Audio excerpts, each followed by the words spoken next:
they say it's rough in the SWAC, but the MEAC leader right now is having some problems, having some real problems.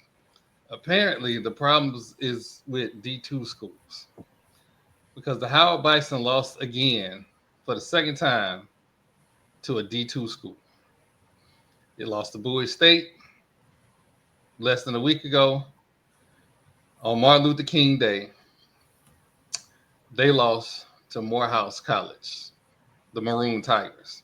And one day we're going to figure out why all the HBCU brethren are Tigers. We're going to figure that out one day, but the day ain't the day. The thing that was interesting about this game was the 3-point shooting by Howard. I, it is okay to pull up from mid range. 9 for 34 is ugly. It's, dare I say, disrespectful. Now, they got no help from the bigs scoring wise, but zero. But Dockery was backdoor cutting. Listen, I would have been Pete Carril and we would have been running the Princeton offense for the rest of the game because that backdoor was open left and right. Let me say that differently. The backdoor cut was open. Got him. Was open all game long. When Howard started making their run, Dockery had I want to say 4 cuts. Just people being lazy on defense, catch them looking, cut backdoor. So that's a basketball term, by the way, kids. It's a basketball term. But it got kind of serious. And it looked like Howard was going to make a run, but free throws and closing out the game. Morehouse closed out the game. I don't know who that kid was from Morehouse who took that step back 3 heat check, but he said, screw it. Let it fly. You already up. You already up by, I think they was up by 5 or 6 at that point. And he was just like, let me show y'all something. Now, again, this game was indicative of the game of basketball as a whole. The chucking up threes like it's going out of style. It was James Harden-esque even. I don't listen.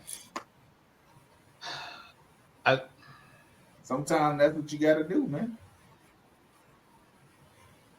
So I'm looking at the box scores. Second chance points, and no, it's not points in the paint. It was looks like second chance points is what won Morehouse that game. Just looking at the box scores because I didn't watch the game. Everything else was pretty evenly matched. 8 of 14 free throws from Morehouse, and I think Howard was 17 of 23. 28 points in the paint, 22 points in the paint. It was mainly just second chance and getting after it. I mean, as a retired athlete, if you get out rebounded, especially on the offensive end, you're not gonna win the game. No matter how many threes you jack up, they're retaining possession of the ball longer.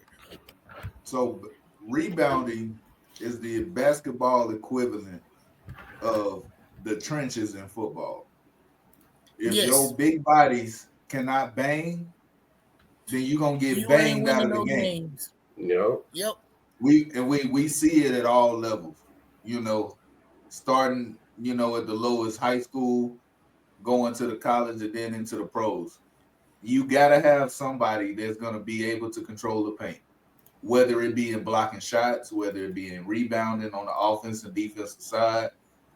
You got to have a presence down there. And I think that's why a lot of emphasis is always on the big man to win the MVP, because they have a very important job.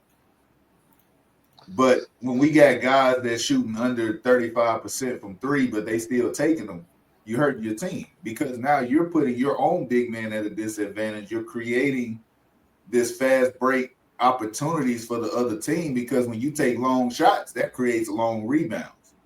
Mm-hmm. So you're already giving yourself a grave disservice by shooting poorly from the field, especially when your big man can't go down there and get the ball back.